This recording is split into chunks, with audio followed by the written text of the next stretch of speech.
किस प्रकार हम दूसरों की मदद कर कर खुद की भी मदद कर सकते हैं, जानेंगे इस वीडियो में। हर एक इंसान के लिए बहुत ज़्यादा ज़रूरी है कि वो दूसरों की मदद करे, और इसी के साथ हमें ये भी देखने को मिलेगा कि हर इंसान जिसने बहुत ज़्यादा तरक्की की है, लाइफ में बहुत ज़्यादा सक्सेस प्राप्त की है, उसे भी कहीं न कहीं किसी न किसी व्यक्ति की मदद मिली होती है।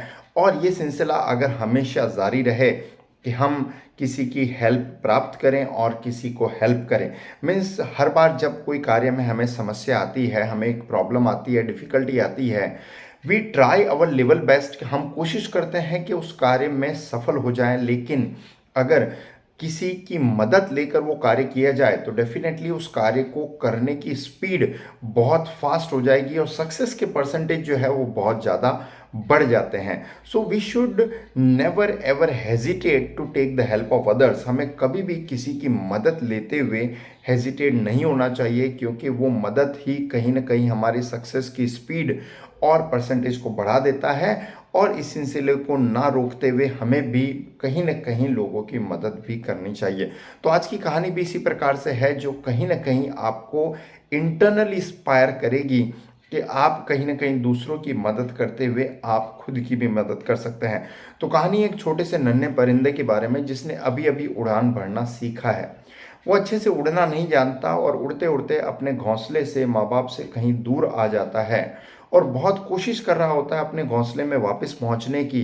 लेकिन बहुत कोशिशों के बावजूद भी वो ढंग से उड़ान नहीं भर पा रहा होता है। और ये चीज़ जो है एक अनजान परिंदा अपने मित्र के साथ देख रहा होता है, और उस परिंदे के पास आकर वो कहीं ना कहीं उसका मजाक उड़ाने लगता है। और वो कहता है कि जब तुम्हें अच्छे से उड़ान भरना नहीं आता तो तुम इतना दूर अपने घोंसले से क्या आ गए।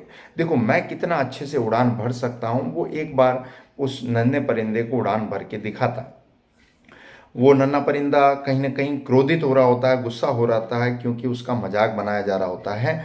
और वापस से वो जो अनजान परिंदा है वो आता है, चार पांच कड़वी बातें बोलता है और कहीं ना कहीं कहता है, देखो मैं कितने अच्छे से उड़ान भर सकता हूँ, तुम मेरी उड़ान को देखो।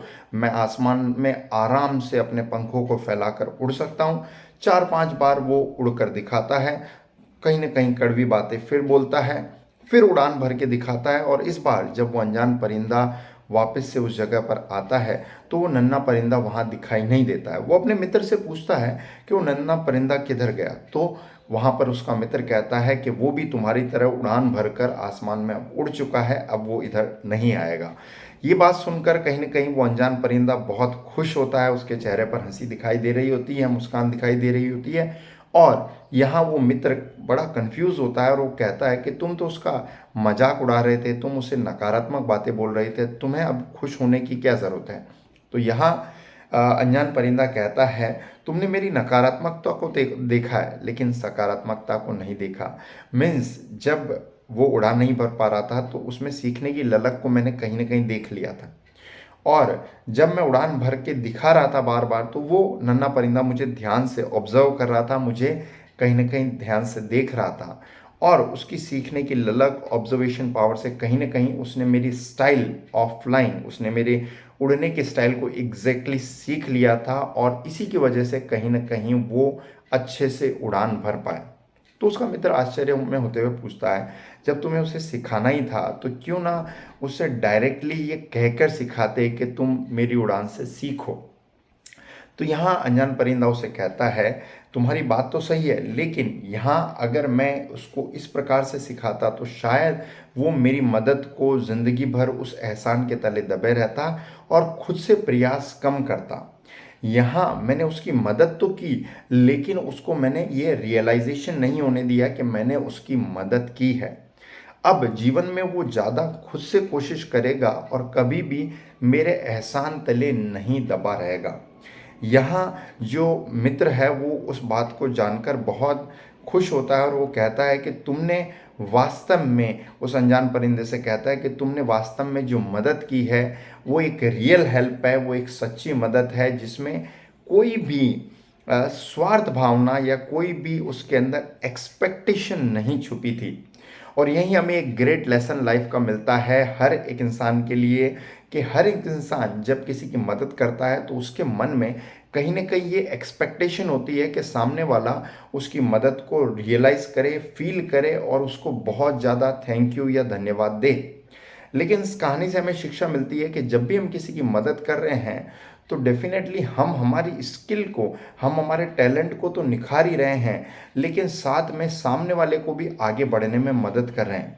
अब इस मदद के दौरान ये ज़रूरी नहीं है कि वो आपके एहसान को माने या आपको बहुत ज़्यादा थैंक यू या धन्यवाद दें, क्योंकि सामने वाला कहीं न कहीं कोशिश करके खुद को भी बहुत ज़्यादा स्ट्रॉन्ग उस फ़ील्ड में एस्टेब्लिश कर पाएगा, ये बहुत ज़्यादा ज़रूरी है। सो अगर हम कभी किसी की मदद करें, तो इस फीलिंग, इस भावना से ना करें कि सामने वाला उस मदद के लिए हमें बहुत ज़्यादा धन्यवाद दे और उसको कहीं न कहीं लाइफ़ टाइम हमें जताता रहे कि हाँ, इस व्यक्ति ने मेरी मदद की थी। अगर हम इस एक्सपेक्टेशन से मदद कर रहे हैं, तो वो कभी भी रियल हेल्प नहीं कहलाएगी। रियल हेल्प कहीं न कहीं वही है, जिसमें आपके मन में कहीं न कहीं 0% एक्सपेक्टेशन है कि आप उस मदद के बदले कुछ चाहते हैं, लेकिन साथ ही में वो मदद ऐसी भी होनी चाहिए जो सामने वाले को लाइफ में बहुत ज़्यादा हेल्प करे आगे बढ़ने में। आई बिलीव इस कहानी के माध्यम से एक मैं बहुत अच्छा मैसेज दे पाया हूँ।